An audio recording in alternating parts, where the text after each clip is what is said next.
Bom dia, domingão, acabei de voltar da corrida, ainda suada, tirei o famigerado boné, porque tava me fazendo calor, né? Eu tô em São Paulo, andou muito frio aqui, eu fico apavorada com frio, mas hoje fez um calorzinho, até me arrependi de ir de manga comprida, porque senti calor. Mas, aí comecei a pensar em esporte, né? Em como é difícil para quem não tem dentro de si o impulso de fazer esporte, imprimir isso na vida.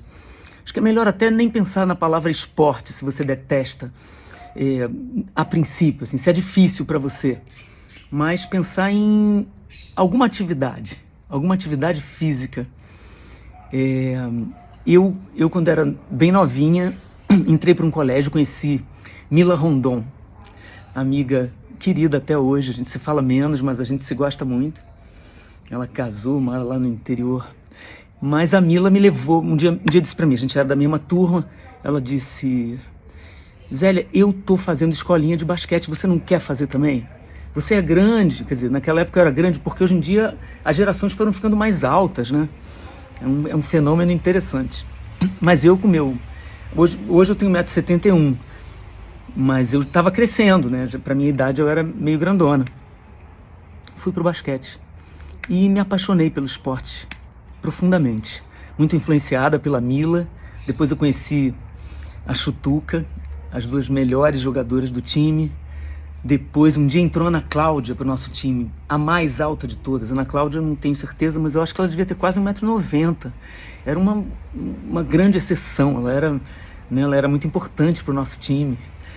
E o basquete entrou na minha vida e eu trouxe essa metáfora que é legal para a vida, esse negócio do esporte coletivo. Por isso que é bacana a gente desde criança ter contato com o esporte coletivo, porque você tem que passar a bola. No caso do basquete, você tem que passar a bola para que o time vença. Nem sempre você está na melhor posição, obviamente, e às vezes você está lá para armar uma jogada e não para converter, como a gente fala, os pontos, né? E fui muito feliz no basquete, até que comecei a levar meu violãozinho para as viagens que a gente fazia. Viajava, a gente era, né, meu grande ídolo, e até hoje é um ídolo, e uma amiga é a Paula, da geração Paula e Hortência, que revolucionaram o basquete feminino, né? Marta, também tinha uma Marta no basquete, tá? Não é só no futebol, a nossa rainha Marta, não. Mas enfim, eu parei de fazer esporte, parei de jogar basquete, cheguei a entrar para a seleção de Brasília, onde eu morava. Eu parei de jogar para cantar. Um belo dia eu tive que escolher entre uma coisa e outra por causa de um compromisso que apareceu e tal. E aí fiquei sem fazer esporte um tempo. Eu sempre gostei, mas esporte coletivo, depois que você fica adulta e não é profissional, é mais difícil, né? Imagina, você tem que arranjar uma quadra, né? Você tem que arranjar mais 9 pessoas, uma boa bola, um lugar para jogar. Então fica tudo mais difícil. E eu fiquei um tempo sem fazer esporte. Eu tentava ir para academia, não gostava muito.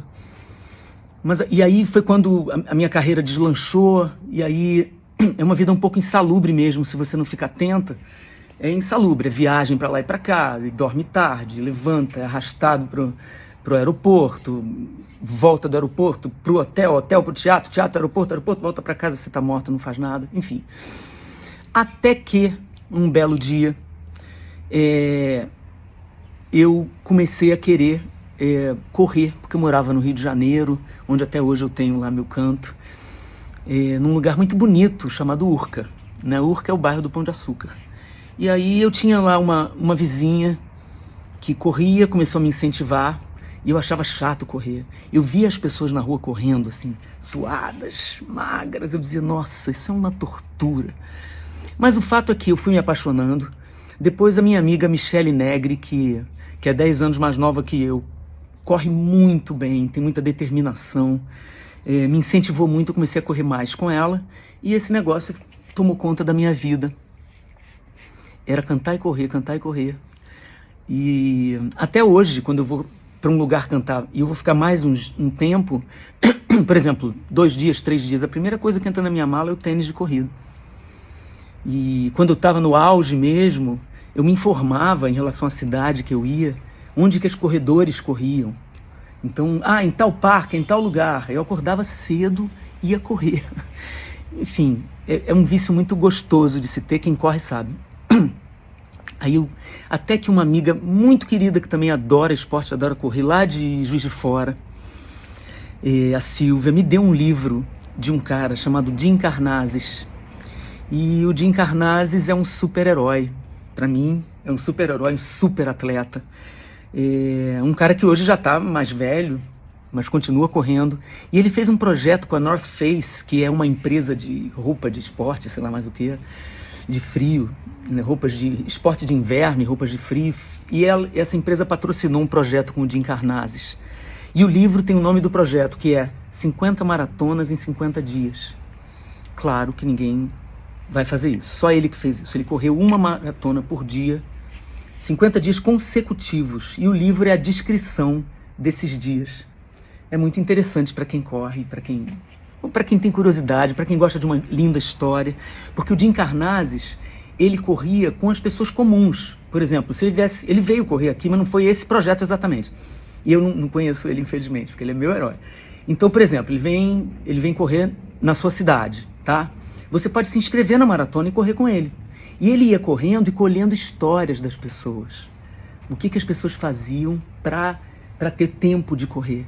Então, histórias lindas, histórias incríveis. O livro começa, vou dar um spoiler para ver se vocês procuram, acho que é difícil até de achar.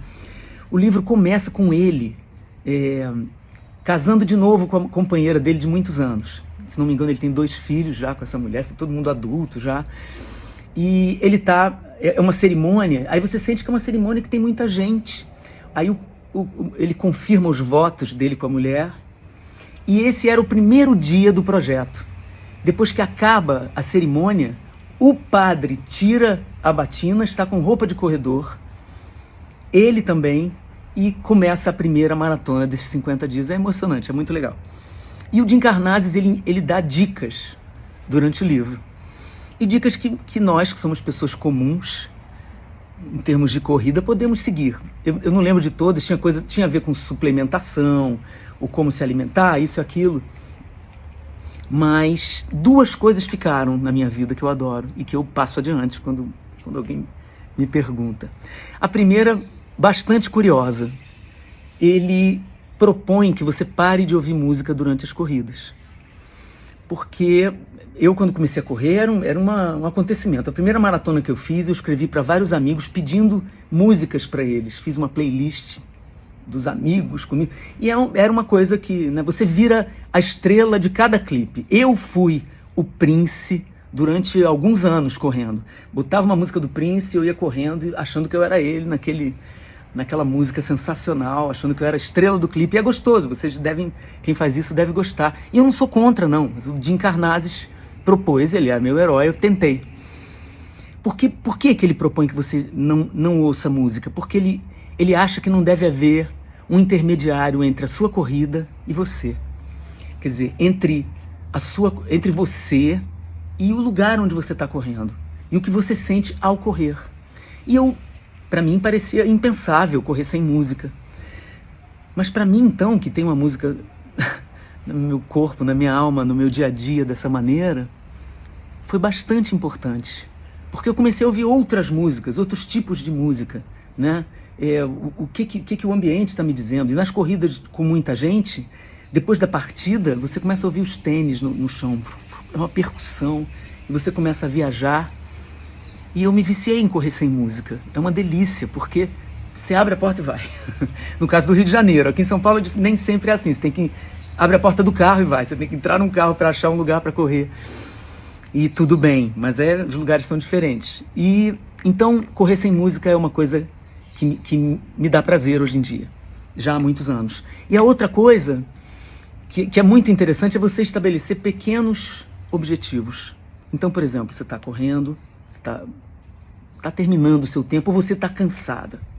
Se você está muito cansada, você fala, vou parar. Aí você olha para frente e fala, bom, tem uma árvore ali a 200 metros. Eu vou parar naquela árvore.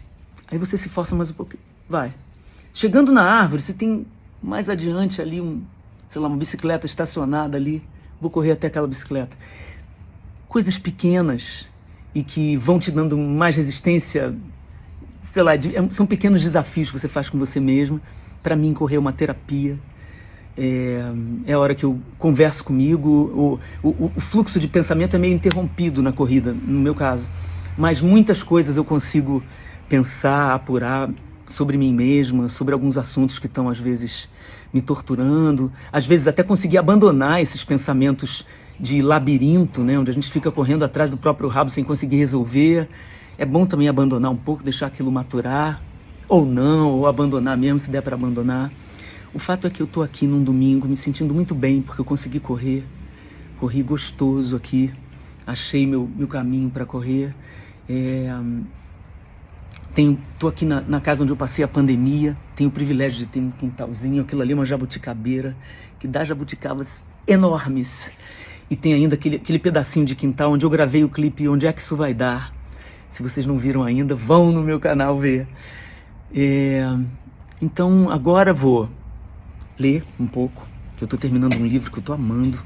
Ai, droga, não trouxe pra cá, ia mostrar pra vocês. Vou lá pegar.